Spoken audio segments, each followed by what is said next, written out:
নতুন বছর দিচ্ছে ডাক অভয়া বিচার পাক। আবারও অবস্থানের ডাক দিলেন জুনিয়র চিকিৎসকেরা। এবার ফের রাতভর অবস্থানের পথে তাঁরা।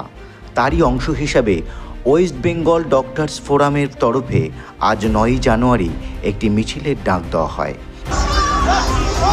কলেজ স্কোয়ার থেকে শ্যামবাজার 5 মাথার মোড় পর্যন্ত মিছিল সংগঠিত হলো। বিকেল 4টের সময় কলেজ স্কোয়ারের জমায়েত, সেখান থেকেই মিছিল এগিয়ে চলে শ্যামবাজারের দিকে। একদিনের জন্য রাতভর অবস্থান জুনিয়র চিকিৎসকদের।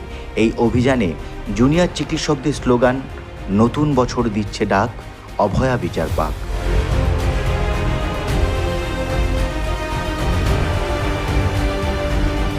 প্রসঙ্গত, আরজি করের তরুণী চিকিৎসক ধর্ষণ ও খুনের ঘটনায় একের পর এক চাঞ্চল্যকর তথ্য প্রকাশ্যে আসছে। সামনে এসেছে CFSL এবং দিল্লি এইমসের চিকিৎসকদের রিপোর্ট। সেই রিপোর্টেই রয়েছে বিস্ফোরক তথ্য। এমনকি সিসিটিভি ফুটেজের সমস্ত তথ্য প্রকাশ্যে এসেছে। সেই সমস্ত কিছু তদন্ত করছে সিবিআই।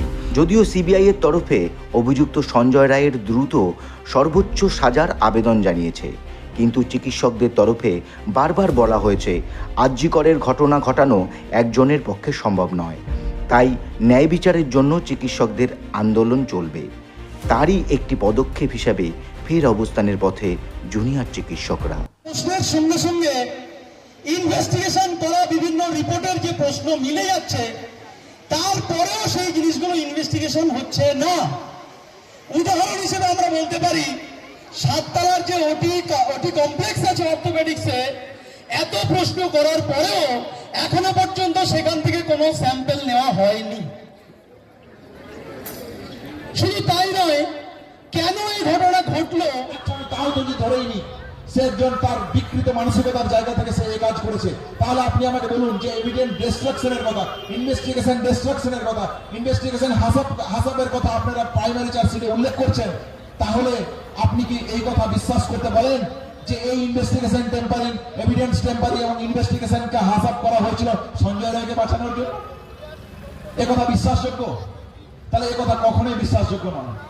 তাহলে আবার আপনি বলুন যে সাম্প্রতিককালে যে CSFL এর যে রিপোর্ট বসছে, সেই রিপোর্টে ডিএনএ প্রোফাইলে যে মাল্টিপল ডিএনএ প্রসঙ্গ আসছে, তাহলে মাল্টিপল ডিএনএ প্রসঙ্গ যে সবগুলো আসছে, এনাল সব, ভেজাইনাল সব, নিপিল সব, যে CSFL এর রিপোর্ট, এটা জুনিয়র ডাক্তারদের কথা না, এটা নাগরিক সমাজের কথা না। তাহলে এর সায়েন্টিফিক ব্যাখ্যা আপনার কাছে কোথায়? আপনি যদি একজন বলেন, তাহলে এক না একাধিক, মোটিভ কি? এভিডেন্স ডিস্ট্রাকশন, ইনভেস্টিগেশন হাসাব যদি করা হয়, তাহলে কাকে বাঁচানো? ব্যুরো রিপোর্ট, এই খবর।